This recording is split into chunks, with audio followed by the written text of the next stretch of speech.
I am Bradley. I'm Ollie. And again, I'm Jack. We will be talking about a plethora of subjects. We'd first like to talk about the new Five Nights at Freddy's news. That it is the rights for Five Nights at Freddy's has been bought out by Warner Brothers to make a film. Adaptation. Yes, a film adaptation. Which one? First, second, or third? I don't know, but after looking into the lore of Five Nights at Freddy's is really deep and really scary. But I don't think it would work in a film. I'd love to. I'm gonna go watch the film, but I'm gonna take Oliver with me, and Jack's gonna come along. Yeah, I've never played any of the games, so it'll be kind of a new experience for me. Yes. I think it was bound to happen, considering that the game is basically become the new Minecraft. Where if you type on YouTube Five Nights at Freddy, most of the videos on the first page have got tens of millions of views. I wouldn't call it the new Minecraft. Well, I mean in terms of popularity. No. It's up there with Minecraft. Yeah, it's up there with Minecraft, but nothing will ever be the new Minecraft. And even so... You never know that. You never know what the future of gaming will be in store. It's still going to be called the new Minecraft. Minecraft is still up there. There's nothing that's going to beat Minecraft, because everyone's going to call it, it's the new Minecraft. Oh, okay. Fair enough. Which will then beat Minecraft. But people will say, this is the new Minecraft. Yeah, and then once something else even better comes out, they'll say, it's the better insert title here. This is the better... It'll still be this is the better Minecraft, because Minecraft... Well, I'm sure when Minecraft came out, they said this was the better other world-building game. Yeah, it was the better real gaming Lego sort of simulator. Yeah. It was the better... It's a Lego simulator, let's be honest. The better... With resources. What's it? The better indie game. It'd be indie game, but something people like call it Minecraft game. Five Nights at Freddy, correct me if I'm wrong, sorry. I will. Is a game that was developed in, 2 days. Like, the guy made it in 1 or 2 days. In a game jam. He made several games beforehand that used his 3D engine to make people. But the people who reviewed it said that they looked too much like animatronics. Okay. That gave Scott the idea to then make Five Nights at Freddy's. He made Christian games with Christian people and tried to make it look family friendly. They just look more like scary animatronics. Okay. And then when someone said that they look like animatronics, he made Five Nights at Freddy's, which has now become a very popular game that took him not long to make and is making him big money. Oh yeah, he's made 3 games now. He's made 3 games in the space of a couple of years, or maybe a year. About a year, maybe a year and a bit. Yeah. And the rights for his game, the rights for it have been bought out by Warner Brothers, one of the biggest distributors of production companies as well. Yeah. Or maybe they're more distribution. Yeah, they're a bit of everything. How amazing has that got to be? I'll just make a little game, it won't do much. Oh my god, Warner Brothers want to buy it! Because movies have different trends over the years, and I suppose the current trend would be the superhero genre, which will go on for quite a while. Superhero / Fast and Furious. And I think the new trend will be, in a couple of years' time, will be the video game genre. They're going to touch on more of the video game characters and developing them into movies, because obviously a lot of video games are becoming more appreciated in terms of great storylines and great in-depth characters. When you look at games like The Last of Us. It's kind of already started, but in the wrong way. When I mean they're starting in the wrong way, I mean Wreck-It Ralph. That was a good film, but you're saying about all these not Walking Dead, The Last of Us and Uncharted films that are being made, movies that are being made about video games. They're about classic video games. It's what brings in the money. Because the people who are going to watch the Uncharted film would have played the Uncharted game. Yeah, but it also which is a very niche audience. Not really, because it'll cater to moviegoers as well. It'll cater to the average moviegoer. Possibly, but what do you mean possibly? Everyone goes to the movies, dude. Even non-gamers go to the movies. People that have never touched a controller in their life or a keyboard. Yes, but before major arguments break out, let's move on to the next subject. It's actually a movie subject. an Ant-Man trailer came out. We haven't heard you talk much at the moment, Jack, so why don't you give your view on this? Well, I watched it a minute ago, and I must admit I've forgotten most of it already. He can go small. There's another suit of someone else who has similar technology to him. I don't know what Ant-Man was supposed to be before the movie, in the comics or whatever, but apparently he's a bit different to what he was. Ollie, you probably know more. I've not read an Ant-Man comic in my life.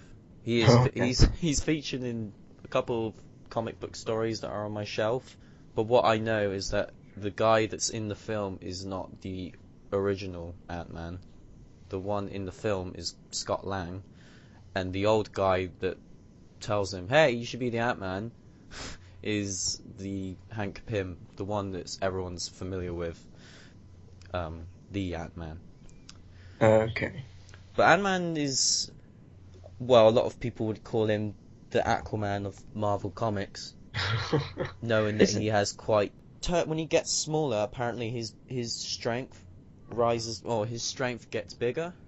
It's the same... Because they're going with the idea that because ants can actually lift 50 times their own weight, I think. So they're trying to, like, make it as if when he's small, he can lift the same as a human, but more, I suppose. So he's got super strength. I don't know if it's 100 or like 1,000 or something, because they're really freaking strong. They are. If they were the size of humans, they would be massively strong. Yeah. So the strength of a human sized down times what an ant... He's just super strong. I mean, in the trailer, he threw one of the carriages of the train set toy thing. But anyone can do that. Yeah, and he was tiny. No, when he was tiny, though. He has the strength of a normal human. I think that's what it is. I'm not sure. Yeah, he has the strength of a normal human and the speed of a normal human when he's small. But then, so did the other guy, which makes no sense. If they're both the same size when they're small, they've both got the same strength of a human, and they're throwing stuff that normal humans can throw about. But it's not about who's...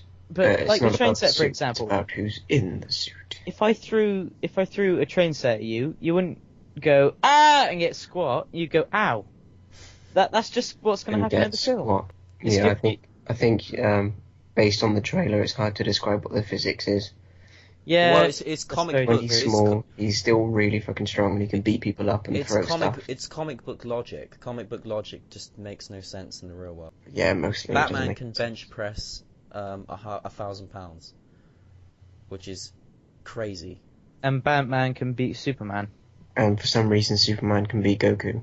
Keeping in the Marvel universe, Oliver here has been recently watching the new Daredevil series on Netflix. Would you care to tell us more about this? Okay. So Daredevil is a Netflix series where basically they've released all 13 episodes of season 1, which is a delight to a lot of people, but I would call it quite tragic, because a lot of people will be binge watching it, and I think the whole schedule of how TV shows go traditionally works better, because then you just have all the months ahead planned out for you to watch a show. For instance, Game of Thrones, because then you have like 4 or 5 months on Game of Thrones. But this show it's actually really, really good, incredible actually. The tone that they go for the film is not at all what many of the other films and TV shows in the Marvel Cinematic Universe are sort of going towards, where it's more family friendly. It stays true to the character and that sort of world that he sort of belongs in, where he operates in a part of New York, Hell's Kitchen, which, to basically sum it up, it's like Batman's Gotham. The higher powers are corrupt, and there's a lot of criminal activity going on, and he tries to make the city a better place. Gordon Ramsay's terrible TV show. Well, I think that was after. That came after. Oh, okay. Can you imagine that? Gordon Ramsay versus Daredevil? That would be quite an episode if they... Daredevil would die. No, because he'd be sweared to death. swed to death. You can't even fucking see. Like Daredevil's on the other side of the hair. He'll be severely insulted, and then he'll just cry and go. You can't even fucking see. Can't even fucking see. What are you fucking doing? Go home. Like Daredevil's on the top of a skyscraper. I sense something, and just in the background, you fucking can't. You can't fucking. He's just crying on the rooftop. Why You're did a I decide fucking to do shit that? hero. Yeah. Nobody cares about a blind shit. guy with really good hearing. You fucking twat. I sense trouble. You're shit, Daredevil. Keeping to the superhero theme, Bradley, you recently read Civil War. Yes, I read a comic book graphic novel that Oliver kindly let me borrow, that I've been wanting to read for a while now. It's the Marvel Civil War. It's very, very good. It's very good. It doesn't have a lot of characters in it that I'd want to be in it. Yeah. Yeah, anticipated. Like, I anticipated Deadpool to be in there at some point. Daredevil's in there. Sorry. Okay. I expected Deadpool, as I saw a couple of things here and there. Punisher was in it. It was... I saw a side of Punisher that I didn't expect all of the Marvel characters to act that way to Punisher. Yeah, he's a very dark character. Yeah, and it's very cool. For example, there's a scene in the graphic novel where the Punisher's done a mission, and then they all gather round, and there are some bad guys there. The Punisher then shoots the bad guys that are trying to help the good guys. Then Captain America comes up to the Punisher and punches him and sends him out. And everybody's looking and wondering why the Punisher didn't fight back to Captain America. It's because the Punisher based his tour of duty in Vietnam on Captain America. Did he mention Vietnam? I didn't know that. That's incredible. Yeah, he was... And that's why he's Black Ops. What really happened is he shot them, and then Captain America was like, "What the fuck you doing? Do you remember that shitty PS2 game you made? That was fucking shit. How dare you?" Punisher didn't resist because he was like, "Yeah." He just has a different moral code to, a normal standard superhero. Because, superheroes like Batman, Superman, they go by a code of conduct where they can't kill people because it will unleash the monster inside, or they become no better than the person that they killed for the very reason. Which is why Batman has never killed Joker, which is fucking awful because he's a mass killer. And how the Joker never really wants to kill Batman, because without Batman, what is the point? Because he'll just win. In the cartoon where he did kill Joker. That was Robin. I digress, though. The graphic novel series is very good. It starts off very good, and then I rooted for one side, and that one side didn't win. I expected it to win because everyone was leaning heavily on that side to win. And the comic book was very biased toward that side winning. They were very biased that the other side was the bad side, but it's overall, I wasn't very happy with the outcome, but it was a very good graphic novel. Cool. Okay. Moving on to Great Things, which is a terrible segue, actually. Well, I was about to make a segue, but carry on. There was a lot of hype for Game of Thrones, season 5. Fact, the listeners won't hear it, but a minute ago, we actually were interrupted because Game of Thrones, as we're recording this, will be premiering their new season in 8 minutes from now. Live. But this is not live. This is pre-recorded. Live on the television, pre-recorded. But this is... Obviously, they'd already leaked... someone already leaked the first 4 episodes online, and this, that, and the other, but it premieres on telly in 7 minutes. It's not worth watching the first 4 episodes this early. Because, like I said earlier, you shouldn't really binge watch TV shows. You should just do it week by week. Otherwise, unless they're already finished and the new series is coming out. Unless you need to catch up. Yeah. Yeah. Like myself, I'm up to episode 5 now, and of series 1. Of season 1. This is an American show. Would you like to know my perspective so far as a newbie? Would that be good? Yes, we'd love to know, because last couple of episodes you kind of dissed it, even though you haven't watched it. But we're willing to give you another chance.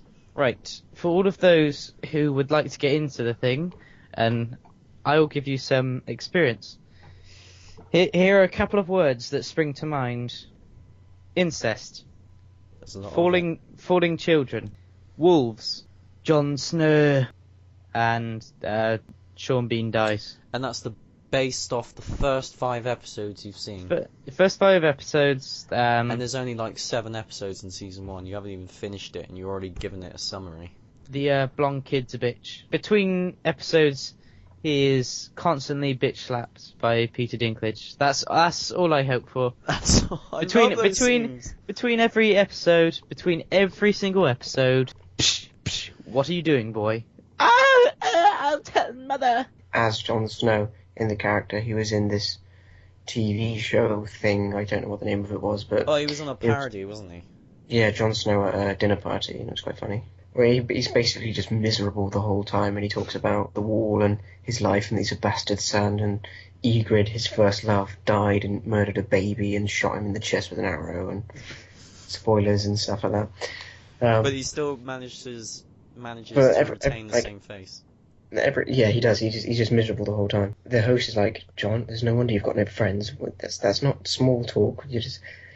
Why you don't need to talk about that. You need to ask them who their friends are, what they do for a living, if they got any siblings, stuff like that. All my friends are dead. Yeah, it's like, oh, John, do you have any siblings? They're all dead. Murdered at his own wedding. He's like a medieval version of an emo. He's the medieval He's a bit of an emo. He's the medieval Edgar Allan Poe. So John, what do you like to do? It's cold, I don't like to do anything. It's cool. Edgar Allan Poe only ever actually published one book. I don't know much about him. They're very famous for his poetry. For being a depressing... I know that one funny South Park episode where he acts like a complete tool. Yeah. Oh, you're such a downer. Talking about things that make you depressed. I haven't seen it, but Bradley just earlier watched the new Terminator trailer. Yes. Don't watch it. To all of you, do not watch that second... Do not watch it. Don't watch it. When it opens up... Care to describe it at all, instead of just saying don't watch it? When it opens up, it's very nice. But all I'm going to say is, to all of those who watched... this is going back a long time. Terminator 2, one of the greatest sequels of all time, had one of the worst trailers of all time. Because it ruined a main part of the plot. One of the biggest scenes in the film that you wouldn't know if you didn't see the trailers. You'd think, take for example, you watch the first film, you want to go watch the second film, and you don't watch any of the trailers. There's a scene in that film that blows you out of the water. That's like, oh my god, I didn't see that coming at all. Way over my head, it's gone. Wow, I didn't see that coming. In this one, it adds something that I wouldn't have ever fucking expected at all. From the adverts, from the first trailer, it looked cool. It looked very, very cool. Because it seemed like it was a rebooty kind of Terminator 2, as it had the T-1000. I don't want to say anything else. Just do not watch the second trailer. Don't watch any more trailers. Watch the first one, that's all you need to watch. Just don't watch trailers in general. Because 9 times out of 10 they'll don't ever watch any trailers. Plot. Yeah. Actually, there was a trailer that came out, I don't know if it was today, but it's quite big news in the gaming front. Destiny, their new expansion pack's coming out next month in May sometime. They release a trailer for that, and you'll actually be going into the Reef, which is actually a place you can look at but can't go anywhere inside. And you actually meet some of the characters from the Reef in the vanilla campaign, and you're going to get a bit of a backstory on the blue people and the Fallen. You mean the ones from Avatar? The big blue Na'vi people? No, they're Smurfs? just normal. They're just normal, dick humanoid blue people. I can't remember what they're called though. It's always blue aliens. Always. Yeah, blue alien people. I mean, I have played Destiny. I've played up to, I think is it? Where would you say I got up to? Or did you reach level 10? No. Well, then you're basically nowhere. I got to Mars, I think. You got to Mars by level 10? I don't think so. But I'm level 16 at the moment. Oh, so you have gone past level 10? Yes, sorry. Well, yeah, level 16. I suppose you could have gotten to Mars by that point. I'm on Mars and I've done a couple of missions. Mars isn't the second planet. No, that's the moon. Mars The is moon? the fourth The moon's planet. not a planet. Isn't it? Moon's Well, not a planet. the moon is the second map you unlock. Don't know. Oh, I thought you Don't know mean what- in terms of science in the solar system. No. No, just the game. Our moon is a moon. It's because- not a planet. No, there's the Earth, which is you go to the Cosmodrome, which is in Yes. Russia, and then you go to the Moon, and then you go to Venus, and then you go to Mars. And on the map between Mars and Venus, there is an empty space called the reef that you can actually look at, and you can select it and look into, but there's no planets or anything you can go to, which is just going to be DLC. I So have a it's something question. they may have just cut out. And there was actually a glitch a few months ago where people actually found content in there, and so it was actually on disc DLC that they just cut out of the game, and then they're going to stick it back in next month. And then obviously the only other race they could do a DLC about, they'll go to the people that live on Mars. I can't remember what their name is, but they've done one race so far with the first DLC. Then they're going to do the full end of the second DLC, which is coming soon, and then they're going to do the guys from Mars for the third DLC. And I don't know if they'll go past that at all. As far as announcements for DLCs go, this is the last one that we actually know anything about. So it's going to be cool. And as a Destiny player, I'm looking quite forward to it. I have a question. Yeah. Do you think, and be honest, we'll be alive when man lands on Mars? Yeah, I think we will. Because I heard in possibly a couple of decades it will become a reality. I'm not sure. Well, we're 19 now, so Let's We've say got- when we're 60, it will probably. yeah, we've got about 60, 70 years left. So yeah, I reckon we'll be old. We'll be old as shit. We probably won't be able to see. But yeah, Watch we'll this be on old, telly. saggy. We'll be old and saggy, and it will be on whatever TV is then in 60 years. Oh, it probably won't be Hi. a TV. To all future people who are watching the retro BOJPOD, we are here live on your Oculus Rift 5000s and your Windows HoloLens 12. How does Oculus Rift work with a podcast? I don't know. This They is 60 years from now when anything could happen. Talking about old wrinkly ball bag men that we will be. In Black Ops 2, Woods, who was a character in Black Ops 1, is a wrinkly old douchebag. But they've recently announced Black Ops 3, which I don't know if it will have the same characters. I can't really remember. But in the trailer, I think I can remember hearing Mason, something the about being numbers! brainwashed, yeah. The numbers, Mason! So I don't know if Mason's going to be in the Black Ops 3. I'd like to watch it. Is his son or something? It doesn't reveal much, it's just like a really No. theatrical, artistic-looking trailer. It's not one of those, Lots of where words. these are the scenes from the cutscenes and begins Everything some of about the the screen. gameplay. Is there any explosions or is it just No, talking? it's just like this. It's to give you a sort of vibe. It's to get you excited. It's basically just audio with some artsy fancy words in the shape of people. That's why like- it's a teaser. like- floating on the screen. Is it strange to say that Skyrim has been out almost 4 years now? And people are still playing it and I still still play talking about it. I still play it. It's like people are trying to invite me into playing that game, which I know I'll never play because I know my life would be Play it. sucked Play it. into it. I Play have it. played it. I Not didn't want to much. play it because I knew that I had some You bit can of feel- life at me that told me I shouldn't play this game You can feel any yourself. longer. You can feel yourself being pulled into it.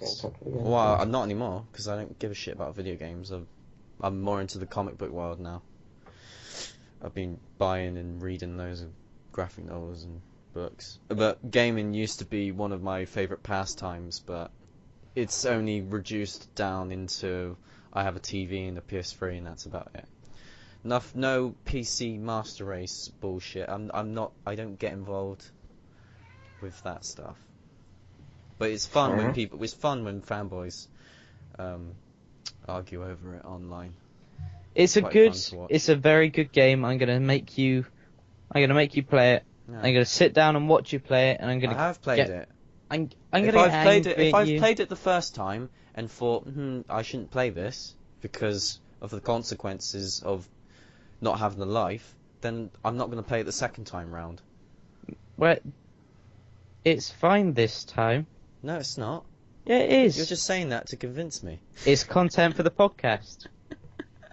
Talking about games that are best on PC, like Skyrim, it's best on PC just because of the modding scene. Oh, yes. NVIDIA have actually released, or are releasing a new driver for GTA 5 on the PC, so you can get the best experience for your GTA 5 game on the PC. They're releasing loads of things on GTA, haven't they? It was only recently that they brought out heists, and now they're doing this. Heists are very, very good from what I've seen of it, and they look awesome, and I really want to play it. I need my PlayStation. Jack needs a working PlayStation, and I already have one. I'm just waiting here. And we need a fourth person. For this to work, we need a fourth person. Who's going to be our fourth person? My brother. Hilarity will ensue from then on. My brother is not allowed to play GTA. Oh, that makes sense, because I was never really allowed to play GTA, but I did play a lot. But... GTA 3. Yeah, Grand Theft Auto was my first 18 rated game. Is it? Yeah, what was yours, Oliver? Black Monday? Which was like a British rip-off of GTA. So it is GTA. Getaway Black Monday. Yeah, that's the one. That's the second game in that franchise. Yeah, it was cool because I could relate to it because it had all the British things going on. Driving police cars that looked familiar with the whole yellow and orange neon colours on it, and yeah, it was cool.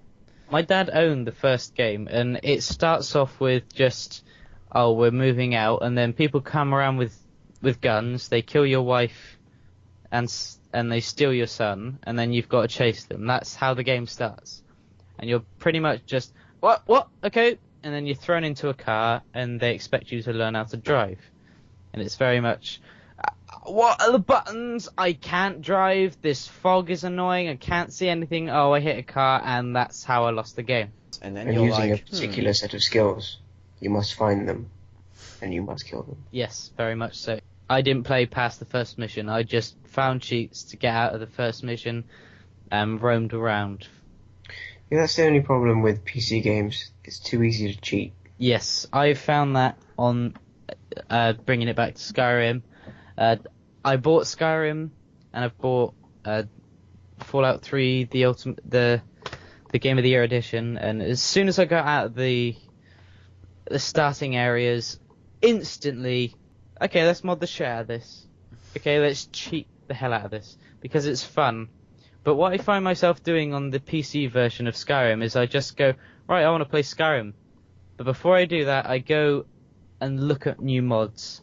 And I install new mods. And then I go to play Skyrim, and I don't play Skyrim. Yeah, or I play Skyrim for 5 minutes. On the PC version, it's very hard to just play the game. Yeah. When you have the ability to cheat and use mods to improve the experience. When it's right there in front of you. When it's been made so easy to cheat. And the experience can be so much more fun. You can't really just enjoy the game.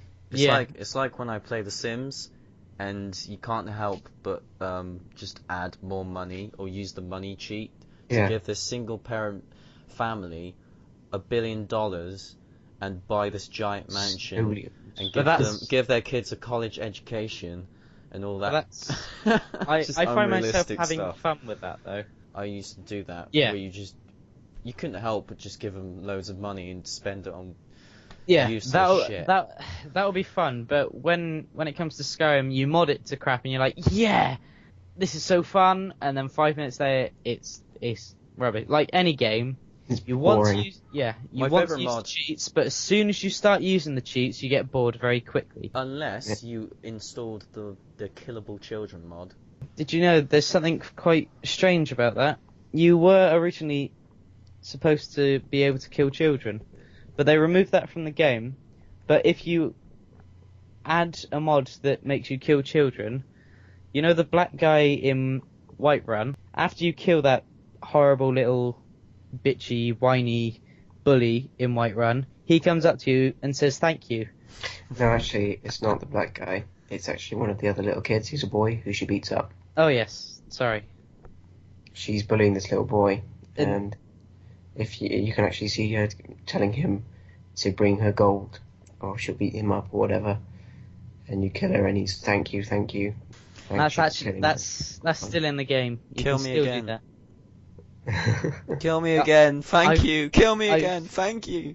I've killed Lydia so many times, and then just resurrected her, like just spawning in armies of giants and having her fight them. Hi, Lydia. Defend yourself, Lydia. Prove yourself worthy. Hi, Lydia. Yeah, as soon as you get to Whiterun, you can literally run to the pub, get this follower with full plate steel armor, run out to a giant, let it kill her, take all of her armor, and you've got really freaking good armor right at the start of the game. I didn't know that. Cruel. Bit of a cheat. And then you can just go straight up to Dragon's Reach, pick your way into a cabinet and get an elven sword, not steel sword. So you can have full plate armor and an elven sword at like level 2. And then you'll be able to kill things quickly, earn experience fast, and not die. And and it pretty much just makes you OP as crap. Yeah.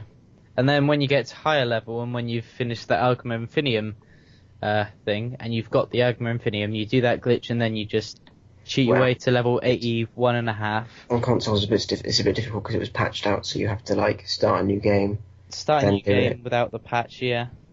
Yeah, on PC it might be a bit different, but still. On PC you can just get a mod to do it. You can just cheat. You can just set your levels to maximum. In fact, you can set your levels to higher than maximum. Yeah, that's what I've done. And I've set my attack speed to stupidly high, so I just hit the mouse button 3 times and I've cut a guy's head off. So any battle, every kill is a cutting the head off, but it's always in third person. It's always slow motion, head cut, gone. Or if it's with a bow and arrow, it's always slow motion kill, no matter what. That translates really well into GTA 5 when you're running after someone and you tap the RT or on PS3, whatever that button is. You just sort of teleport. Well, you don't teleport. You sort of speed run towards that person and just clobber them on the back of the head because obviously they're running away from you. What Oliver's trying to say is, if someone is running away and you want to hit them, if you run after them and hit them, you will jump forward and hit them, like the perk in Call of Duty Commando or something, which meant you could stab 2 people in front of you. There's the distance of 2 people in front of you. Have you seen the impossible battlefield kill? Have you seen that video? It's a guy who's in a jet, and then he jumps out of the jet, snipes or quickscopes a guy that's in another jet, and then hops into his jet. It's so crazy. I've heard of that. It's battlefield logic right there. I've seen videos of a guy, he jumped out of a jet, just chucked C4 on someone else's jet, hopped back in his, then, it detonated, then hopped back in his. I love those kills, they're so cool. Yeah. Call of Duty's got going for it in that line would be tomahawk kills or ricochet tomahawks. Yeah, they're not very inventive. They are quite funny to look at sometimes. Yeah, but Battlefield is just over the top crazy. You can think of really creative things. Yeah. How to kill people and how to use these glitches. Battlefield's died down a bit though because Hardline was such a flop. Well, lots of people actually like it, but they keep saying all they got to do is remove Battlefield from the name and it's a good game. Great cops and robbers game. That's only a good, if you've never watched a crappy crime drama before. Yeah. Otherwise, it's completely predictable, pretty shit, and it's buggy and glitchy as shit. It doesn't matter if it's called Battlefield; it'll still be called a Payday ripoff. Yeah, that's true. Yeah. Well, kind of. Payday, I haven't played it, but just makes you worried that since the same guys are making the new Star Wars Battlefront game, that they want to fuck it up. Really they're not. They're not. Visceral Games, the guys that made Dead Space. No, I mean the guys who made Battlefield, DICE. Yeah, they didn't make Hardline. Yeah, I know that Visceral made Hardline. I mean, do you remember the state of Battlefield 4 when it came out? Yes, but do you remember the state of Battlefield 3 when it came out? It's the same, but when Battlefield 3, a year later, it was amazing. It took them a year to get it right. Yes, but if they do that with Battlefront, people are just going to abandon the company. How long did it take for Steam to get right? Who Years gives and a shit years. about Steam? I'm just saying, it takes a Talking long about Star time. Wars. If DICE fuck this up and just make it Battlefield Star Wars Edition, It's going to be crap. all hope will be lost. Yeah, but imagine the graphics on that. That'd be It'll incredible. It'll look sweet. It'll It's look just like you're in a Star Wars movie. if it's buggy, first person only, Battlefield style gameplay, and nothing else. Think of the map design though, because Battlefield has really large, really detailed and intricate maps. Yeah, it's Just just imagine that on like Endor. if it feels like you're playing Battlefield 4 in a Star Wars environment, then it's just gonna be shit. Although a lot of the battlefields in Star Wars are quite plain. Like Yeah, Hoth if is it's just a like really a- massive snow desert. But that's very not snow desert. It's a And tundra. Endor is just a forest. It's Yeah, if it's just gonna be Battlefield 4 reskinned to look like Star Wars, everyone's gonna absolutely flip their shit. But Oliver, what other what battlefields in any real world conflict look nice? Oh, look, it's a city. Interesting. Like Endor is amazing. You don't have walkers in real war, and like Cloud City on the first Battlefront, that was great. With this one, they have to find a balance between Battlefield fans and Star Wars Battlefront fans, and just Star Wars fans. Yeah, that's going to be a very hard medium to It's find. gonna be difficult. The only problem is that I've seen the actual Star Wars Battlefront title and it's got EA slapped onto that title and it just looks ugly, knowing how fucking awful of a company they are.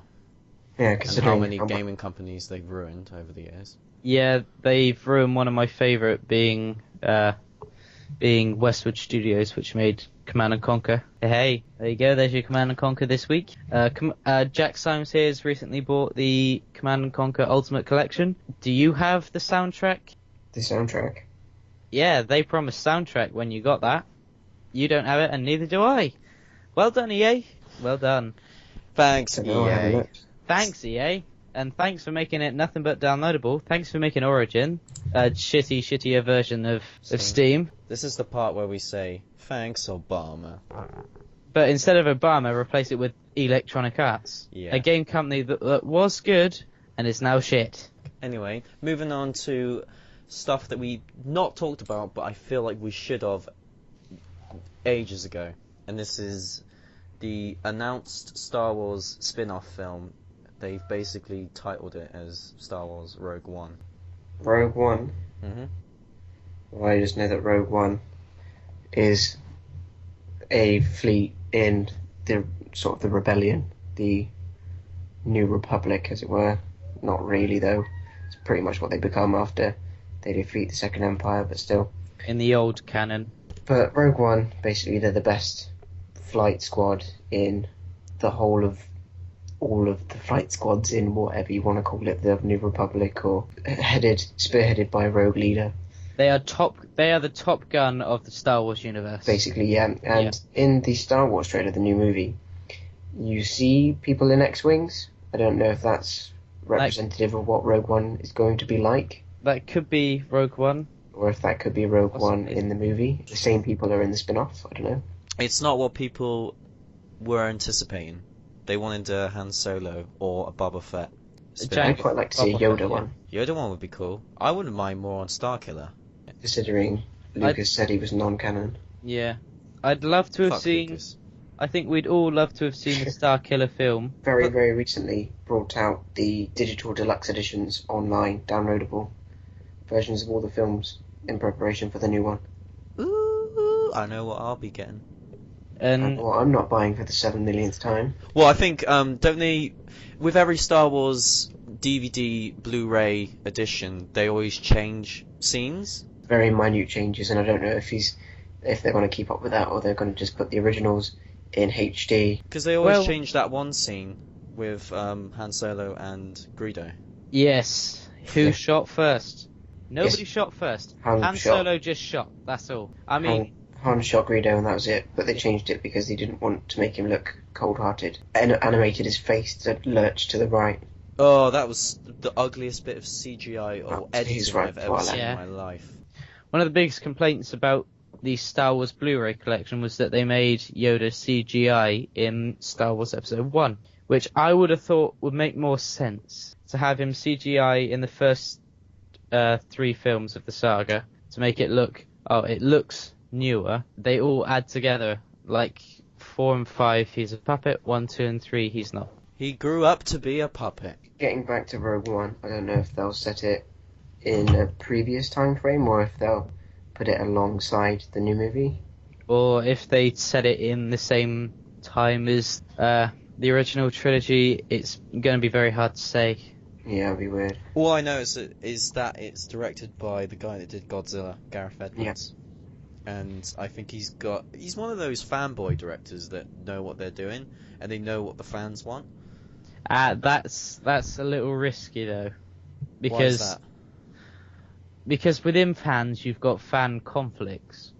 No matter what it is, you'll always have fan conflicts. In the Star Wars franchise, there was a line drawn in Episode 1, midichlorians, which tried to science-size the Force. Science-size? Yes, and you've got the fans that believe in midichlorians, that treat it as canon, and then there's the other ones that don't like midichlorians. Midichlorians. If he's a midichlorian fan, we're screwed. Why? Well, we do know he's a big fan of big lizards. Because atomic fire out of their mouth. Yeah, because midichlorians weren't mentioned in the original, so they shouldn't be mentioned in the new. That's fair enough. They might not even know about midichlorians anymore. That's true. It could be lost Jedi. Yeah, it might have been a science that was lost in between the death of the Old Republic. Wow, when the Jedi Temple was destroyed. When the Jedi were attacked, maybe the Jedi destroyed their own artifacts to keep it from getting into the wrong hands. Yeah. It might have just been Anakin and the Emperor were the only two surviving people who really knew about midichlorians because they were the only two Force users apart from where Yoda knew Obi-Wan, about it, and Obi-Wan knew about it. Well, Yoda's dead, Obi-Wan died, Vader's now dead, the Emperor's now dead. But and if you remember, they destroyed all of the Jedi temples. I don't know if they would have kept some of the data or if they would just destroyed everything in the Purge. I'm assuming what the explanation would be was the knowledge about midichlorians was lost. Possibly. I'd like that. And if it'd be very funny to see, like, them someone mention midichlorians and then someone says, "Mina what?" and then they go, "Never mind." That would be very funny. Couple of little comedy moments that would suit Star Wars. That would suit the new Star Wars very well. Something that was caught on with the movie industry is that I think Transformers are also doing this. They're doing this like its own universe where there's different movies based in that universe. So they're kind of doing what Marvel and DC are doing. A lot of movie franchises are becoming universes where films are based on certain characters, certain settings, but they all fall under the same universe. Marvel would be the greatest example of this, where the Marvel Studios universe, which is Iron Man, not Spider-Man yet, and not X-Men or Deadpool, but Iron Man and Captain America and Thor and the Avengers. And Guardians of the Galaxy, and Inhumans, and Captain Marvel, and Black Panther, and Iron Fist, and Luke Cage, and so many other characters that Marvel Studios own, except Fantastic Four and X-Men. Which are two different universes, and yet they collide lots. It's quite confusing. Well, actually, funnily enough, I think Fox is putting the Fantastic Four universe with X-Men. So they're having a Fox Marvel universe, if that makes any sense. I must admit, I completely forgot about the new Fantastic Four movie. Yeah, that's coming out soon. They released an image of what the Finn's going to look like, and he looks like the Finn. There's nothing much to say about it, but he looks like the Finn. Does he? Fair enough. Does he? He's just really rocky. He's nothing like the thing from the other two movies. He's a bit orange, and he says clobbering time. But he's not the rubber suit one from the awful Rises Silver Surfer in the first film. Is he CGI though? It's CGI. It's motion capture. Is he good CGI or is he? Well, have you seen Dawn of the Planet of the Apes? The sort of things they do with motion capture nowadays is incredible. Well, like the textures. Unless they've got Andy Serkis in it, it's not good. Yeah. Unless Andy Serkis gets a job in that film, then. Unless he's the motion capture director, you're not going to do very. He probably well. does. He does a lot of that consulting when it's nothing to do with motion capture, he does do like consulting. Like he did it for Godzilla, where he wanted to make sure that the Godzilla they were going for felt like a real creature that would exist. And the way he moved would seem Andy realistic. Serkis is actually in the new Star Wars movie, and he actually did the voiceover for the trailer. I thought it was looks like we got an alien that walks a bit strange. Andy Serkis. I thought it was Cumberbatch. Actually, most of them are actually props, and they're actually real world created characters. Yes. CG. Which is going to be very nice. Very nice. Yeah, like the ball droid in the old trailer. Well, I've mentioned this in the first podcast, but it was actually I might have mentioned it. Can't really remember now. It's it was a practical actually a effect. physical droid. Yeah, it's a practical effect. How does the head balance on the ball? It's kind of weird. It's not balanced. It looks like it is. I know. And it's shot in such a way that it looks CGI. Yeah. It's very clever. It looks CGI, but it's actually real. It kind of defeats the point, really. It might have been real and then slightly edited. Yeah. To look more professional. Can we talk about the purpose and the use of the new lightsaber? Or actually, why is it why is the question? I think instead of looking at it from a practical standpoint, I think because it looks cool. Of the look of the lightsaber, if you look at it, it's not one solid bar of light. It looks more raw, like more raw power. So it might be be more powerful than a. It looks more like a flame than a blade. It looks unstable. It may be an unstable, older, or new bodged version of a lightsaber that needs exhaust ports on the sides. That's one theory, yeah. So instead, because if you look at it structurally, those bits will be completely useless as sabers. I mean, lightsabers, the actual hilts themselves, the handles, the hilts is what they're called, never have been practical. They never look practical. They never feel practical. I've had lightsabers twice. If you were to use it like a claymore moving much more slowly, you'd lose a saber fight in seconds. So you need skill to use it. In terms of if they were to cut you, if you were to swing a saber in a certain way and it would touch your arm or your wrist, you'd have to be much more careful using it, so you couldn't swing it as quickly because you'd have to be more careful. Yeah, because you'd be just holding a stick and waving it around, but you'd have a blade at the end of it that you could not feel. You could see, and you could see what you were cutting, but you would not feel that. Like, with a normal sword, you can feel the blade because you can feel the weight. With a lightsaber, you can't feel the weight of light. If you look at how people swing sabers around and stuff, and the way they maneuver with it, if they had exhaust ports on the sides or 2 extra sabers on the handles, they'd end up cutting their hands off. Yeah, they would. So using this claymore-style lightsaber, you'd have to go a lot more carefully, and that would lose you any fights unless you were really freaking good. When lightsabers hit, like when they come into contact, do they sort of bounce off? Yeah, there are theories that they fuse together, which is why you don't really see them sliding along each other. Right. Then there are cases where that's happened. Okay, that explains why the hilt part of the new lightsaber kind of works. Because if it slides down, it stops the other lightsaber from No, it wouldn't, chopping because the hand off. There's actually 2 small metal bits that jet out to the side that you just cut straight down through those bits. And cut your fingers off. Ooh.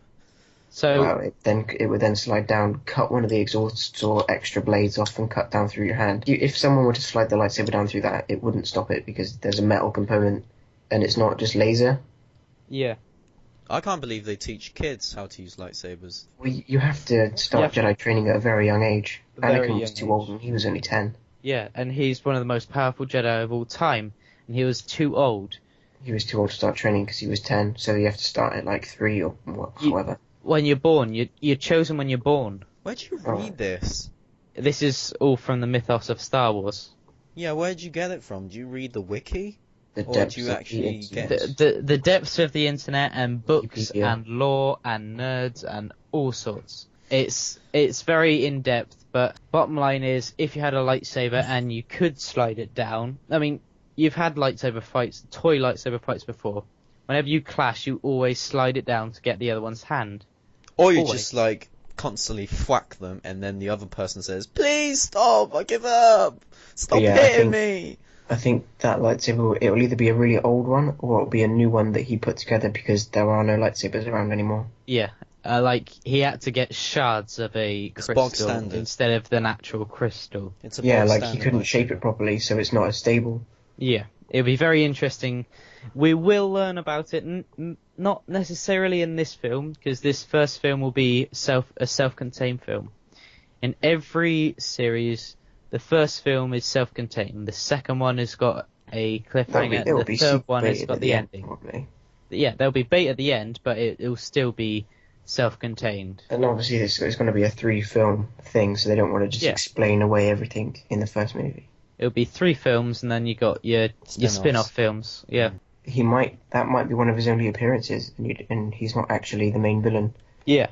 In the movie, he might just be the dark, mysterious figure that's going to come in later on. Yeah, he could just show up here and there. Like, the Emperor wasn't mentioned in the original series until... Yeah, like, he could be the representation of the Emperor. Like, he just shows up every now and again, and he's the final boss, basically.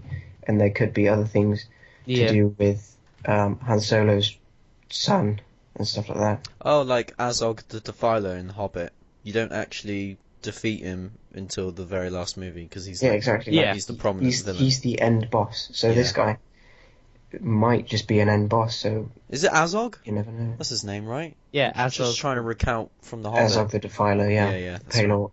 And then his son Bolg. Where Legolas is defying gravity when he's fighting one of the Pale Orcs. Well, and he goes up the... Legolas defies gravity in all of the movies he's in. Yeah, all the rocks are falling down, or parts of the bridge are falling down, and he's just stepping on them. But then you got to remember in the Fellowship of the Ring, they're going through the mountain, and everyone's in a trench in the snow, and Legolas is just lightly stepping over the fresh snow. It's because he's an elf, and he likes to defy and then physics there's obviously sometimes. With the troll in Balin's Tomb, running up the chain and things like that. He floats down. That explains why it's Legolas... not. That was just terrible effects, but I mean, running up the chain, that would be pretty hard. Second film, going down the steps on a shield. Yeah. Third film, Mumuk, the Mumuk that he kills. In The Hobbit, the second film, First Hobbit, he's not in it. Second Hobbit, film, he's sliding about, swinging about. He slides about a million miles. And in the last one, obviously, there's the fight with Bolg and a number of other things. And also the horse in the second Lord of the Rings movie. Yeah, that was cool. When he flicks around to one side and then flicks all the way around to the other side and gets up on the horse. It's been confirmed. Legolas is in the Matrix, and that's why he's able to do all those cool stunts. That would be cool. No, that explains it. Neo versus Legolas. Neo dies, and then Legolas becomes the One, and he does all these crazy physics-defying Legolas becomes the One. He passes down the mantle, which is his glasses, and just gives Legolas the glasses and the jacket. Legolas. Even though Legolas seems to have a massively square jaw now, even though he was quite slim in the Lord of the Rings movies. Orlando Bloom is Neo. Well, you know Luke Skywalker, Mark Hamill. Yes. Before the second film, he was in a car crash, and his jaw was fucked up. Put it back in place, and then in the second film, you see that his face looks different. Yeah, he's got a bit of a fucked up face. Yeah, he still does though. They worked around that very cleverly, because if you remember in Empire Strikes Back, at the start, you don't really see his face, and he gets captured by the Wampa, then he escapes, then he's put in the tube, then he comes out, and he's healing. He's been attacked and hurt and been in snow and looks horrible, and he looks healing. Yeah. That kind of explains it. That may have been written into the film anyway. What movie was it where one of the actors actually had a facial injury, and they only showed one side of his face for like an entire scene? Probably the guy that played Two-Face. Somebody had... That's a very good joke. Someone got a massive bruise on the side of their face, and they could only shoot for a couple of days with that side of his face, and it was shot very well. And they managed to do it without you ever noticing. Yes, I think... Was that a Lord of the... No, was it a Star Wars film? I don't think it was Star Wars. I think it may have been Avengers. I think it might have been Robert Downey Jr. Oh, Robert Downey Jr.? Or maybe it was Mark Ruffalo. Might have been Mark Ruffalo. No, because he didn't get involved with the action scenes. He was always in the green screen studio where he did all the Hulk action. Yeah. So he wouldn't have gotten an injury like that. Maybe it was Chris It Evans. might have been. It might have been one of the Avengers. Captain America, I'd assume, because he did a lot of stunts in that. Possibly. The film. Jumping off buses. We should have to look this up at some doing point. Parkour. Yeah. But it's so seamless that you just wouldn't notice. Seamless, even, sorry. You just wouldn't notice it. Like, unless somebody mentioned it to you, you really wouldn't have noticed. Yeah, unless you were told before watching it, you wouldn't know. Mm-hmm. Right, how far are we into this podcast? About an hour. Ooh. I did a check. Should we wrap things up? So, do any of you have any closing remarks at all for this podcast? Other than that we're getting the Star Wars film basically every year is quite cool. That's pretty cool. Yeah. For 3 years. I had that thought in my mind and it sounds amazing. Like we're going to have a good couple of years. I like how everything is right now. Like we're waiting for everything. In advert-wise, there's Star Wars, there's Hobbit DVD adverts out at the moment, Game of Thrones ads and shit. Terminator right now. There's loads of really freaking cool stuff that we all really enjoy. DC and Marvel films coming out every year. Yeah. All of the coolest stuff is coming out soon. Actual cool stuff that and we like. And TV shows are actually getting cooler as well, for some reason. They're just bringing out awesome TV shows, like I mentioned. Daredevil is phenomenal. You could pass that as being as good as the Avengers, because it's that good of a show, actually. Anyone could watch that show, even if you're not into superheroes or Daredevil. Subscribe to iTunes and YouTube, and also follow us on Twitter and Facebook. Okay, go on. Bye. Bye. Bye. There was no signal. Wait, well, I was supposed to go second.